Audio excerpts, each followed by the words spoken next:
Hello, everyone. What I want you to do is take a very good look at this picture. Look at this picture very well and just imagine what it represents. That is the Chief Justice of Nigeria. That is the head of the judiciary. So when you're talking about, for example, there are three arms of government, right?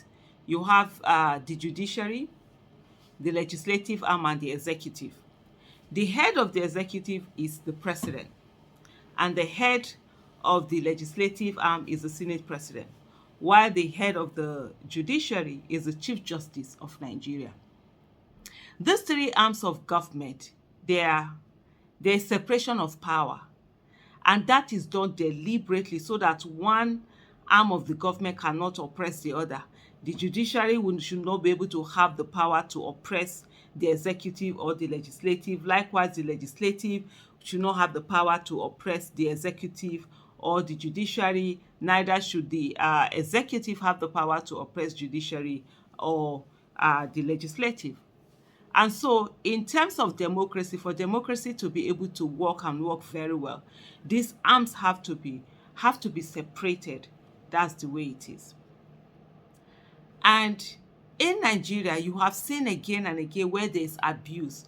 It's almost as if the executive arm, which normally is the weakest amongst them in terms of power, is the one in Nigeria that is so powerful because what does it do? It controls money.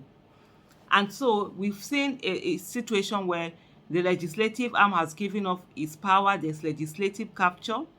The judiciary has also given up its power. There is judicial capture. And it's unbelievable. That is the Chief Justice of Nigeria, bowing down in such a manner to an illegitimate president. Even if it's not illegitimate, bowing down to head of the state. How? How? You saw Donald Trump with all the gra-gra of Donald Trump. Judiciary humbled him. Those Supreme Court judges, they didn't care whether it was one he chose them, he did whatever, however, they just didn't care. Do you know my AC is on and I'm sweating. AC is literally on and there's nothing wrong with the AC. It's just that the heat. Oh Lord have mercy. I'm sorry. Oh my goodness, where's my bag? Where do I get? This is crazy. I'm literally sweating. I'm so sorry. And the AC is on. The AC is on. That's what we're going through in Nigeria. Anyway, so talking about this is someone who is supposed to be the head of the judiciary. Like I was saying, no matter the gra-gra of Donald Trump, those Supreme Court judges, they put this thing. That's where, when you talk about institutions working, how is it okay for you to come as the head? When we talk about these things, some people look at it and begin to say, okay, maybe this one, I don't even know, is there any age difference between them? Even if there is it an age difference that really is that much or whatever? That this show of subservience, you understand? Being subservient to someone, it doesn't occur to you that you too, you should stand your ground and just... In this position, for him, it's not about whether this person is older than you, whether this person is whatever, whether you're caught. It's about the office that you are representing. You should represent that office very well. It doesn't make sense to see the CJN coming in such manner, bowing down to some illegitimate president. Of course, they were the ones that tried to give him the legitimacy.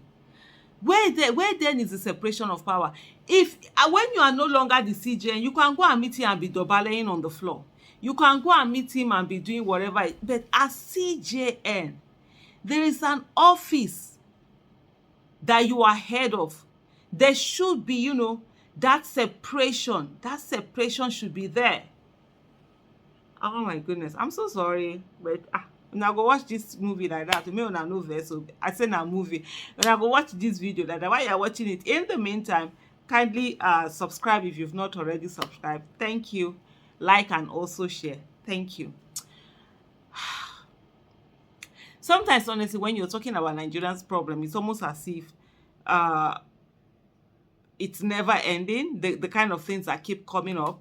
But one of the things I always say is that we need to keep talking about these things. No matter how they try to make it normal, we need to ensure that it's not normal, because the day we accept it as normal is the day we're gone.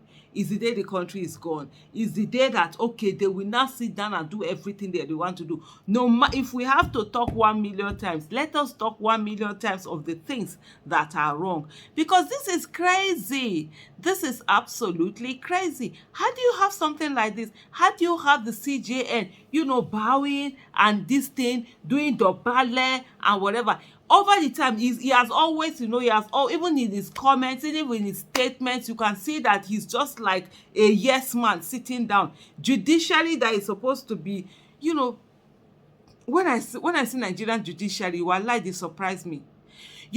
To be a judge, that's the kind of highest power you can have on earth. Other than God, they also have the life, to kill or to sentence somebody to death legally. And you have that kind of power. You have that kind of, trust in your hand. And you're busy bowing down to some person who rigged the election somewhere, being part of forgery, being, that is indicted in a drug case and all of that. And you think the country is going to work well. How? How is that even a possibility? Honestly, it's just a tragedy, a travesty, and normally, something that is so.